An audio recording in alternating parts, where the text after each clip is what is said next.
요즘 화제성이 가장 강한 드라마인데요. 정말 저의 최애 드라마가 될 것 같습니다. 애틋하면서 애잔하고 또 너무나 사랑스럽고 직장인 분들이라면 월요일 그다지 좋아하지 않을 텐데요. 선제 없고 튀어 드라마 보고 싶어서 월요일이 기다려진다는 분들도 많습니다. 지난 10화 방송을 보면서 이제 좀 마음이 편안해졌는데요. 사실 소리의 마음도 충분히 이해가 되는데요. 선재가 상처받을까봐 마음을 받아주지 못하는 건 충분히 이해를 합니다. 그럼에도 불구하고 매번 거절당하는 선재가 너무 안타까웠었는데요. 10화 방송에서도 선재가 자신을 자꾸 밀어내는 소리에게 이렇게 물어봅니다. 시간 여행 난 그런 건 모르겠고 내가 살아가는 시간 속에서 날 좋아한 순간이 단 한순간도 없었어. 라고 말이죠. 소리는 잠시 머뭇거리며 응 없어라고 대답하는데요. 선재 불쌍해서 눈물이 날 뻔했습니다. 왠지 미래의 선재를 살리는 게 태성이가 아닌가 싶은데요. 선재와 태성이는 소리를 사이에 두고 긴장감을 높이며 서로를 경계합니다. 그런데 태성이는 눈치가 굉장히 빠른 친구인데요. 선재가 자꾸 소리 때문에 자신을 경계하자 답답해하며 선재한테 이렇게 말하는데요. 괜히 쓸데없이 자신을 경계한다고 힘 빼지 말고 너 몸이나 지키라고 말이죠. 선재는 뜬금없이 무슨 말이야? 라고 물어보지만 소리가 자기 대신 너 지켜달라는 소리를 왜 나한테 하게 만드냐고 말이죠. 궁금하면 소리한테 직접 물어보라고 하며 답변을 회피하는데요. 선재는 결국 재활치료를 위해 공항으로 떠납니다. 하지만 그 시각 소리는 위험에 처하게 되는데요. 선재는 출국 직전 일전에 태성이가 했던 말이 자꾸 신경이 쓰이는데요. 그러다 출국장 입구에 서 있는 배너에 적힌 타임캡슐을 보고 문득 무언가 떠오른 듯 어딘가로 달려갑니다. 소리가 2023년에 꼭 보라며 함께 묻어뒀던 타임캡슐을 꺼내서 보게 되는데요. 그리고 그동안 소리가 왜 자신을 밀어내고 피해 다녔는지 모든 사실을 알게 됩니다. 편지에는 이렇게 쓰여 있었는데요.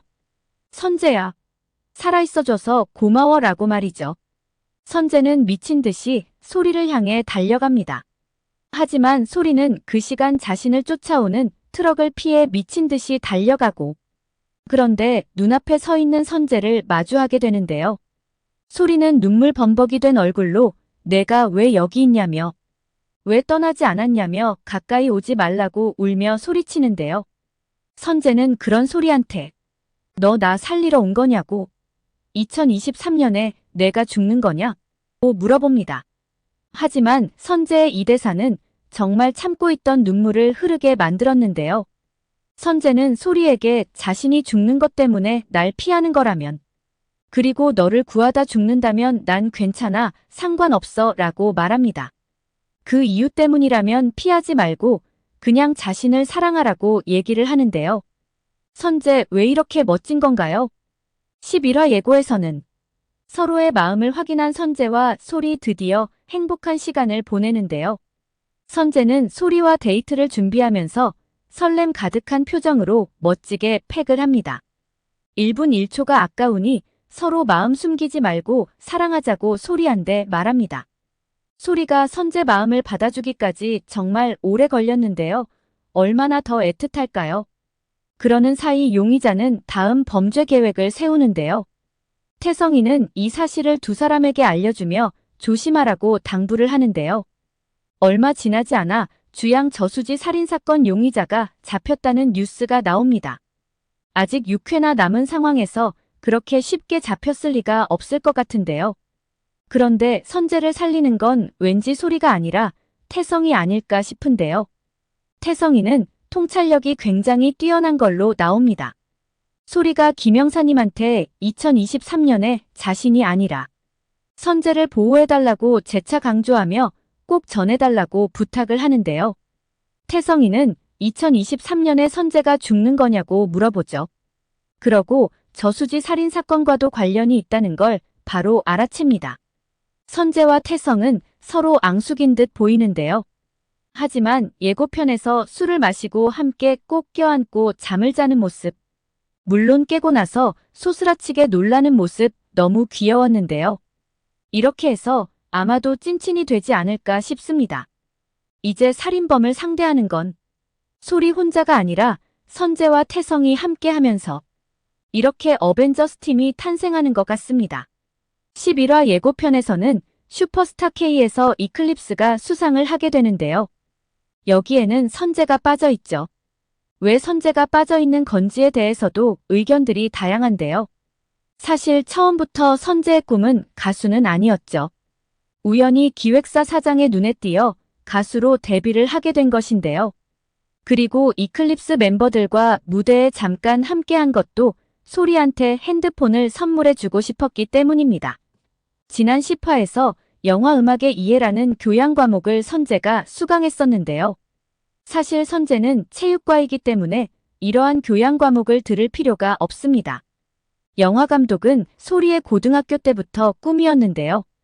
선재가 이 수업을 수강한다는 건 영화 쪽의 일을 목표로 하지 않았을까 추측해 볼 수 있는데요. 또 선재는 소리에게 이런 말을 했었죠. 부지런히 달려갈게 내가 있는 2023년으로. 미래에서는 서로를 알아보지 못할 확률이 높은데요. 그렇다면 소리를 만나려면 같은 업종에서 일을 해야 만날 수 있는 확률이 높지 않을까요?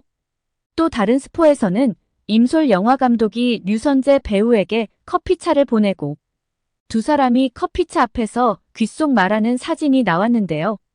이것이 몇 년 후에 선재와 소리 모습을 보여주는 것이 아닐까 싶습니다. 그래서 선재가 선택한 직업은 영화 감독과 이클립스의 표로 듀스를 같이 할 것 같은데요. 게다가 선재의 저 잘생김을 그냥 둘 수는 없죠. 배우가 되어 톱스타로 소리를 다시 만나지 않을까 싶습니다. 그리고 두 사람은 연서대의 전설처럼 알콩달콩 데이트를 하다 결혼까지 하지 않을까 싶습니다. 제발 그렇게 되기를 바라봅니다. 오늘 영상은 여기까지입니다. 구독, 좋아요 눌러주시면 감사드리겠습니다.